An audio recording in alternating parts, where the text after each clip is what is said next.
Bismillahirrahmanirrahim. Assalamualaikum warahmatullahi wabarakatuh.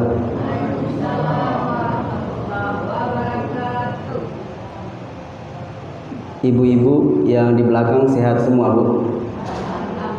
Alhamdulillah. Bapak-bapak nampaknya sehat-sehat semua. Alhamdulillah. Alhamdulillahi rabbil alamin. Wassalatu wassalamu ala asrafil anbiya'i wal mursalin wa ala alihi wa sahbihi ajma'in.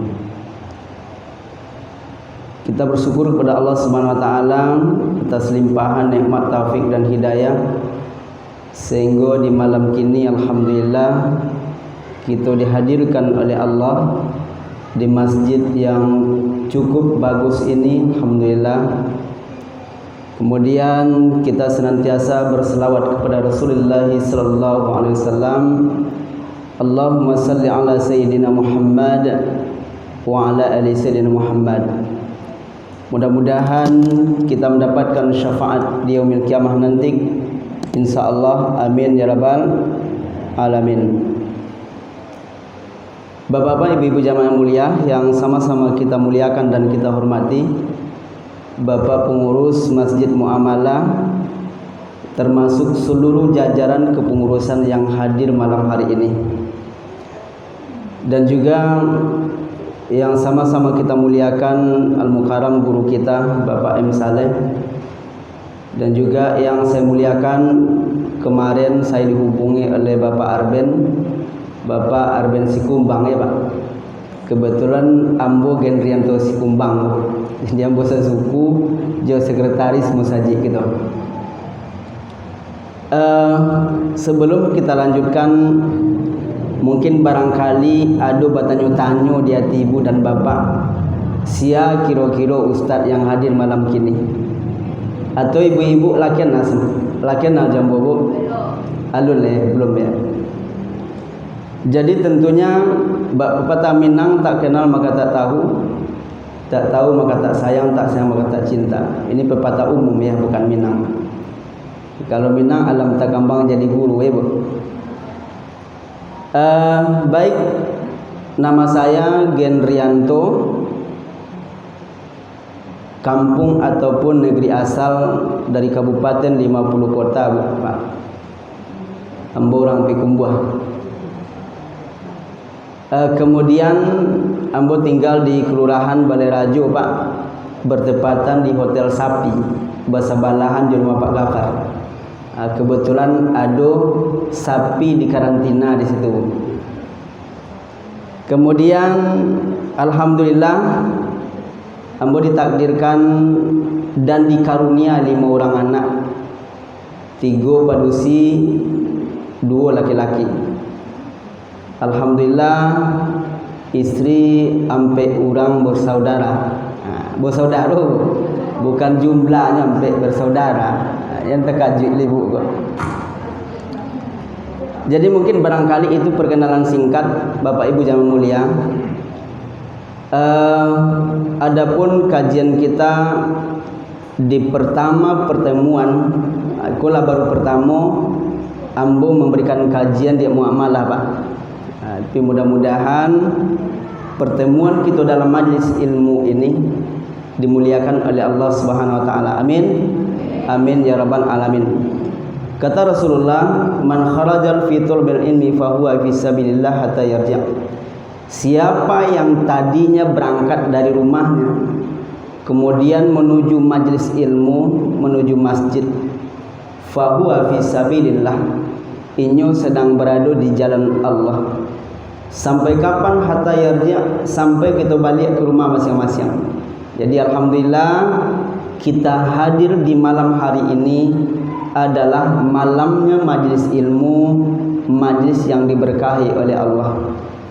Dan malam hari ini Masjid Muamalah pun dipenuhi oleh malaikat diutus oleh Allah SWT, namun hanya mata kita tak mampu untuk melihat.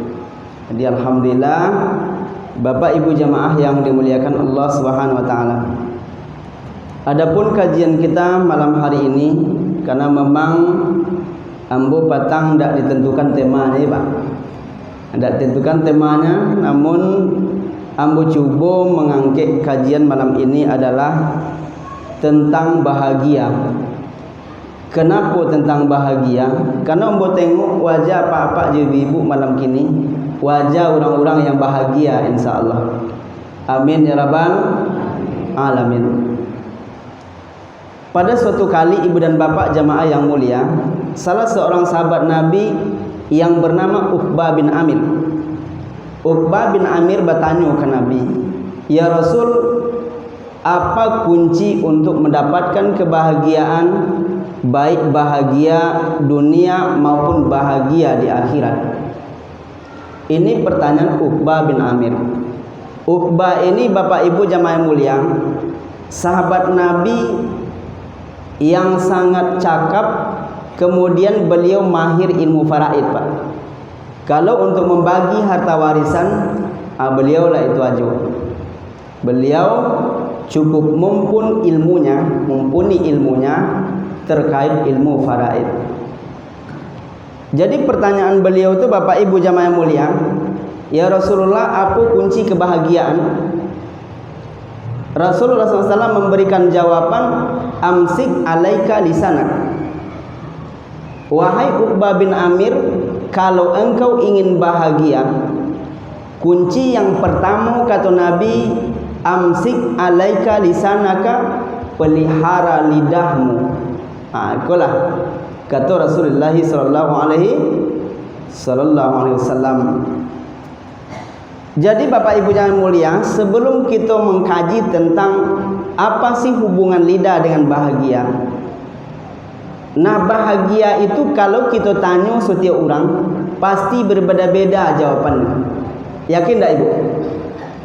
Ketika pertanyaan kepada seorang guru, apa bahagia menurut guru? Bahagia menurut guru adalah ketika murid-muridnya sukses. Ya Bu? Itu bahagia menurut guru. Apa bahagia menurut dokter? Bahagia menurut dokter adalah dia bisa diberikan oleh Allah Subhanahu wa taala ilmu untuk bisa menyembuhkan orang lain. Itu bahagianya dokter. Beda pula kalau bahagianya orang merokok. Ada bahagia orang merokok, Pak Ibu. Bahagianya kawan-kawan yang merokok, dihisap rokok Samsu tu atau rokok Surya, dihisap sampai ke kerongkongan sehingga sabang tadi paru-paru, nanti dikeluarkan balik. Dikeluarkan dari hidung dan mulut, ada sebagian membuat bulet-bulet keluar. Berbentuk lingkaran. Itulah bahagianya orang yang sedang merokok. Bapak Ibu jamaah yang dimuliakan Allah Subhanahu wa taala. Jadi tujuan ambo bukan menyinggung apa-apa nomor rokok. Ada itu dah, Pak. Jadi artinya apa? Ini sebuah contoh. Apa bahagianya seorang tua?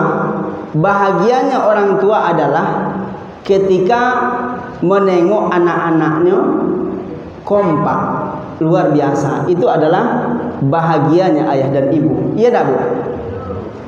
Nah Bapak Ibu yang mulia, pertanyaan dari Uqbah bin Amir, apa kunci kebahagiaan? Maka Nabi menjawab, yang pertama wahai Uqbah bin Amir, pelihara lidahmu.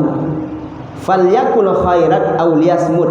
Berkatalah sepanjang perkataan itu baik, maka diamlah apabila perkataan tersebut tidak berpotensi baik, maka diamlah. Nah, ibu-ibu bapak jamaah yang dimuliakan Allah Subhanahu wa taala, bagaimana caranya supaya lidah ini bisa kita ajak, bisa kita arahkan kepada sesuatu yang baik? Bagaimana cara melatih lidah supaya lidah itu senantiasa mengucapkan kalimat-kalimat thayyibah? Yang pertama Bapak Ibu jamaah yang mulia, yang mesti kita lakukan adalah kita senantiasa setiap hari bisa membaca Al-Quranul Karim, paling tidak satu hari satu halaman. Ibu-ibu kalau baca Qur'annya berapa halaman sehari, Bu? Ada 1 halaman, Bu? Ada ya, alhamdulillah. Kalau di dalam bulan Ramadan kita menghatamkan Quran paling tidak 1 kali selama Ramadan. 30 juz. Masya Allah, itu luar biasa. Nah, kalau kita biasakan lidah ini membaca Al-Quranul Karim, insya Allah maka lidah ini akan mau diajak untuk bercerita sesuatu yang baik. Kalau lidah itu Bapak Ibunya manfaatnya luar biasa. Andai kata kita tak diagi lidah dari Tuhan, bisa enggak kita komunikasi, Bu? Pak, bisa enggak kita berbicara andai kata lidah kau tak ada? Enggak bisa. Ba'alu Ustaz Gendrianto bisa ceramah di muamalah kalau lidahnya tak ada, tak bisa ada. Begitulah nikmat lidah. Maka Rasul mengatakan apabila lidah bisa diarahkan kepada sesuatu yang baik, insya Allah kamu akan bahagia, kata Nabi kepada Uqbah bin Amir. Nah, Bapak Ibu jamaah mulia, kemudian kita biasakan lidah mengucapkan kalimat-kalimat thayyibah. Apa kalimat thayyibah yang dianjurkan oleh Rasulullah SAW? Kata Nabi, ahabu kalamu ada 4 kata-kata ahabu kalamu ilallahi arba'un. Kata Nabi, adu ampe kata-kata yang paling dicintai oleh Allah. Ma kata-kata nampe ku ibu apa yang mulia, yang pertama adalah subhanallah. Kita baca berapa kali setelah selesai sholat, Bu, Pak? Paling tidak 33 kali. Subhanallah, subhanallah, subhanallah. Yang kedua kalimat yang dicintai oleh Allah Subhanahu wa taala adalah ucapan alhamdulillah, segala puji bagi Allah. Alhamdulillah, alhamdulillah, alhamdulillah. Kemudian yang ketiga Bapak Ibu yang mulia adalah kalimat yang tertinggi. La ilaha illallah. Tiada Tuhan yang berhak disembah kecuali Allah Subhanahu wa taala. Ini kalimat tauhid, Bapak Ibu jamaah yang mulia. Sedangkan yang keempat adalah Allahu Akbar. Allah Maha Besar. Jadi keempat kalimat ini, keempat bentuk tasbih dan zikir ini Ibu Bapak yang mulia adalah kata-kata yang paling dicintai oleh Allah. Maka kita mengucapkan subhanallah walhamdulillah la ilaha illallah Allahu akbar wala haula wala quwwata illa billah aliyil azim. Ini kata-kata yang dicintai oleh Allah. Nah, Bapak Ibu jamaah yang dimuliakan Allah Subhanahu wa taala, apakah subhanallah walhamdulillah la ilaha illallah Allahu akbar hanya kita baca setelah selesai sholat? Ternyata tidak, Ibu Bapak. Di waktu kita melakukan perjalanan, misalnya Pak Ibu berjamaah yang mulia, kita pulang kampung misalnya, di kendaraan itu kita berzikir subhanallah, subhanallah, subhanallah, subhanallah, subhanallah. Lanjut perjalanan, alhamdulillah, alhamdulillah, alhamdulillah, la ilaha illallah, la ilaha illallah, la ilaha illallah, Allahu akbar, Allahu akbar. Insyaallah sepanjang perjalanan kita Bapak Ibu yang mulia, kita ucapkan kalimat thayyibah ini, insyaallah kita berada di dalam genggaman Allah Subhanahu wa taala, masyaallah. Jadi maka dari itu kita biasakan. Nah, Bapak Ibu jamaah yang dimuliakan Allah Subhanahu wa taala, aduh Ibu misal sedang masak pun boleh dibaca, Bu. Subhanallah walhamdulillah la ilaha illallah Allahu akbar, masyaallah. Jadi ketika ini kita selalu kita biasakan dalam kehidupan kita. Rasul mengatakan matan nasu ma'yaisubih. Manusia itu mati, kata Nabi, sesuai dengan kebiasaannya. Kalau biasanya membaca Quran, maka insya Allah mati dalam keadaan baik. biasa ia berzikir, maka matinya pun dalam keadaan baik. Masya Allah. Dia Bapak Ibu jamaah mulia, kita biasakan kalimat ini. Makanya Uqbah bin Amir mengatakan kepada Rasulullah SAW, Rasul menjawab, amsik alaika lisanaka, pelihara lidahmu wahai Uqbah bin Amir, insya Allah kamu akan bahagia.